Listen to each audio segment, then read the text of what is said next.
ونعوذ بالله من شرور أنفسنا ومن سيئات أعمالنا من يهده الله فلا مضل له ومن يضلل فلا هادي له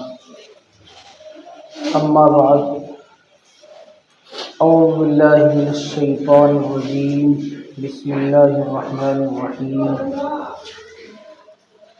إنما المؤمنون إخوة فأصلحوا بين أخويكم واتقوا الله لعلكم ترحمون صدق الله العظيم۔ بزرگان محترم، معزز سامعین کرام،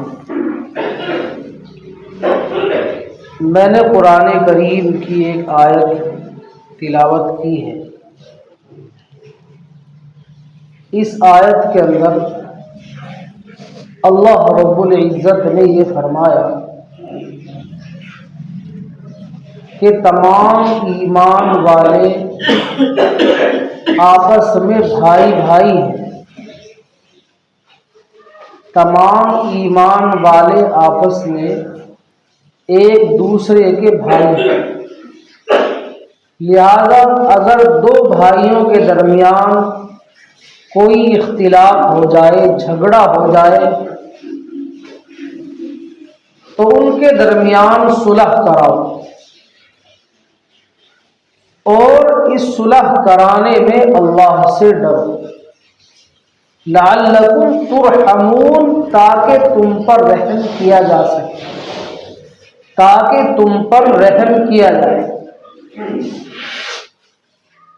اصل بات یہ ہے،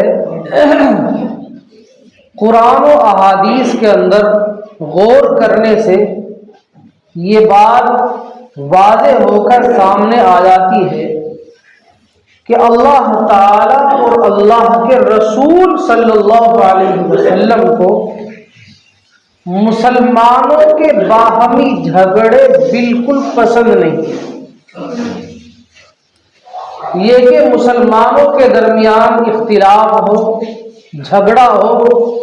یا کھچاؤ تناؤ کی کوئی صورت پیدا ہو، یا رنجش ہو، یہ اللہ کو پسند نہیں۔ اور حتی الامکان حکم یہ ہے کہ اگر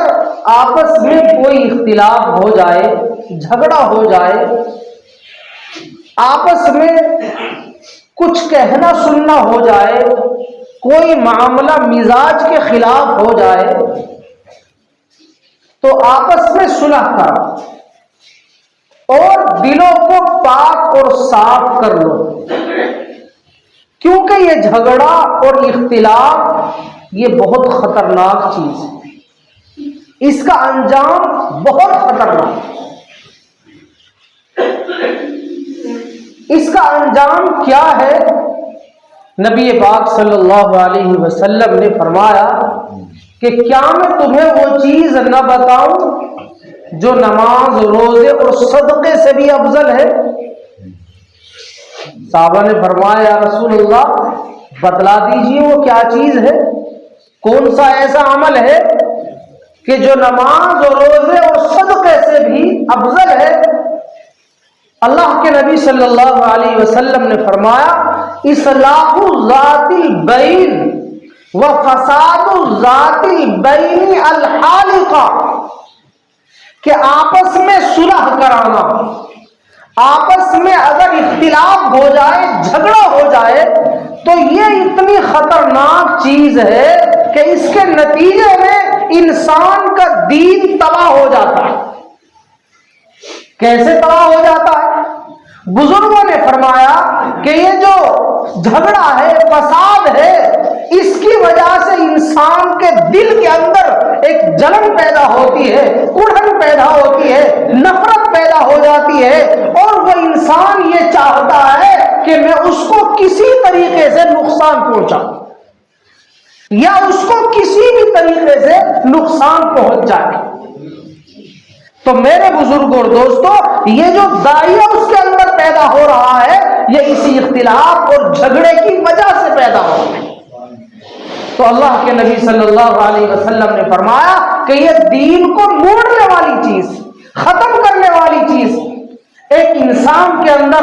اللہ کی اطاعت کا جو جذبہ ہوتا ہے، اللہ کی عبادت کا جو جذبہ ہوتا ہے، جو شوق پیدا ہوتا ہے، وہ اس کی وجہ سے بالکل ختم ہو جاتا ہے۔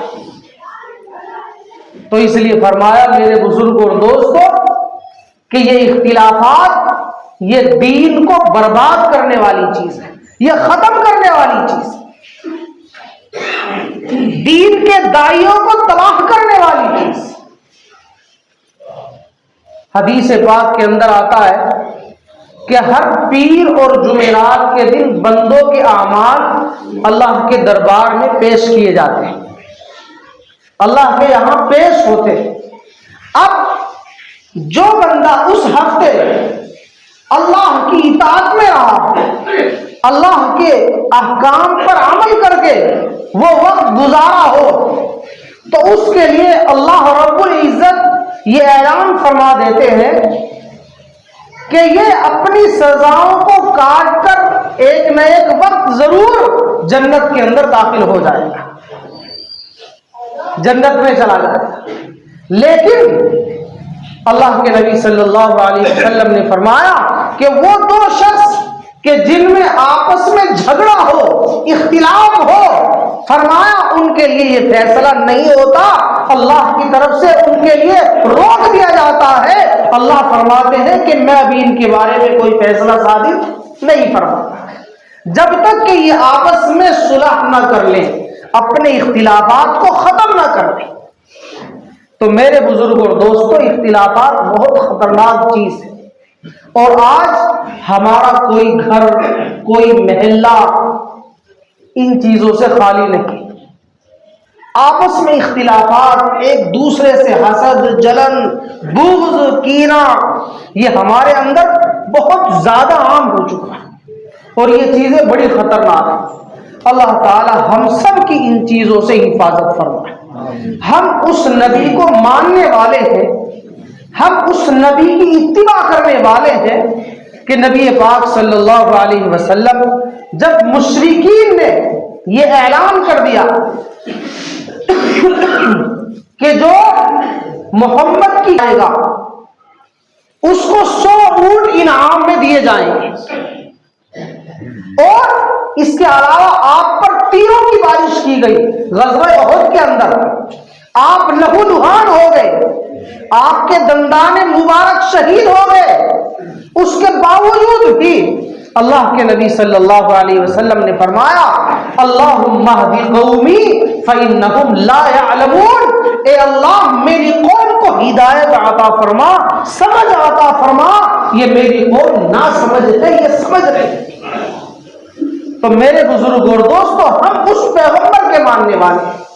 ہم اس نبی کے ماننے والے ہیں کہ جو پتھر کھا کر بھی دعائیں دیتا ہے، ظلم سہ کر بھی دعائیں دیتا ہے۔ آج ہمیں کسی سے ذرا سی تکلیف پہنچ جائے تو ہم اس کو تکالیف پہنچانے کے در میں ہو جاتے ہیں، اور ہر وقت اس فکر میں رہتے ہیں کہ اس کو اس کا نقصان ہو جائے،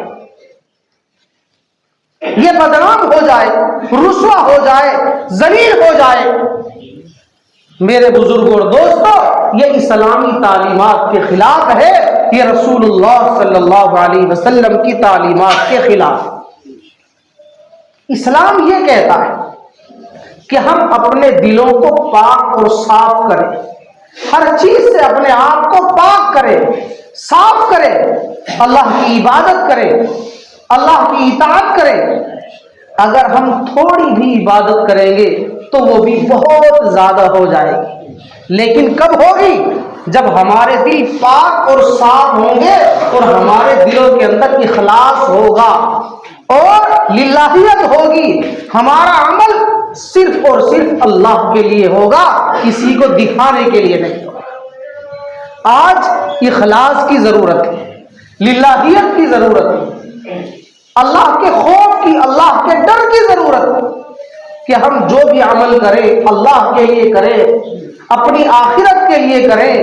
اللہ پر بھروسہ کریں۔ آج دنیا کا خوف اور دنیا کا ڈر یہ تو ہمارے اندر پیدا ہو رہا ہے، لیکن وہ مالک، وہ آقا جو بادشاہوں کا بادشاہ ہے، جو سارے جہاں کا مالک ساری دنیا کا خالق ہے، جہاں ہمیں ہمیشہ ہمیشہ رہنا ہے، جس کے بارے میں اللہ نے قرآن عظیم کے اندر فرمایا کہ وہاں کا ایک دن 1000 سالوں کے برابر، اور گنہگاروں کے لیے ان کے گناہوں کے حساب سے ایک دن 50,000 سال کے برابر، اور وہ زندگی ہمیشہ ہمیشہ کی زندگی ہو، کبھی ختم ہونے والی نہیں ہو۔ تو وہاں کا ہمارے لیے کوئی ڈر نہیں، کوئی تیاری نہیں ہے۔ دنیا کا ڈر ہے، دنیا کی فکر ہے، دنیا کے چکروں میں ہم الجھے ہوئے ہیں، یہ کاغذات صحیح کرانے ہیں، وہ کرانے ہیں، رات دن کی یہ ٹینشن ہے، وہ ٹینشن ہے۔ ٹھیک ہے، قانونی اعتبار سے یہ بھی ضروری ہے، لیکن اس سے کہیں زیادہ ڈر اور خوف کی چیز وہ ہے کہ ہماری آخرت تباہ نہ ہو جائے، ہماری آخرت خراب نہ ہو جائے، اللہ ہم سے ناراض نہ ہو جائے۔ اس لیے میرے بزرگ اور دوستو، یہ ضروری ہے کہ ہم اپنے رب کو راضی کریں، ہم اللہ کو راضی کریں، ہم وہ اعمال کریں کہ اللہ ہم سے راضی ہو جائے۔ جب اللہ ہم سے راضی ہو جائیں گے تو دنیا کی تمام مشکلات ہمارے لیے آسان ہو جائیں گے، سارے حالات درست ہو جائیں گے۔ لیکن شرط یہ ہے کہ ہم اللہ کو راضی کر لیں، ہم اپنے رب کو راضی کر لیں، جہاں ہمیں ہمیشہ ہمیشہ رہنا ہے۔ یہ دنیا چند دن کے لیے ہے، اللہ نے چند دن کے لیے یہاں دنیا کے اندر بھیجا ہے، اور یہ دنیا دارالامتحان ہے، دارالامتحان ہے۔ یہ جو وقت ہمیں ملا ہوا ہے یہ آخرت کی تیاریوں کے لیے ہے۔ اللہ تعالی ہمیں سمجھ عطا فرمائے، آخرت کی فکر عطا فرمائے، آخرت کے لیے تیاریوں کی توفیق نصیب فرمائے۔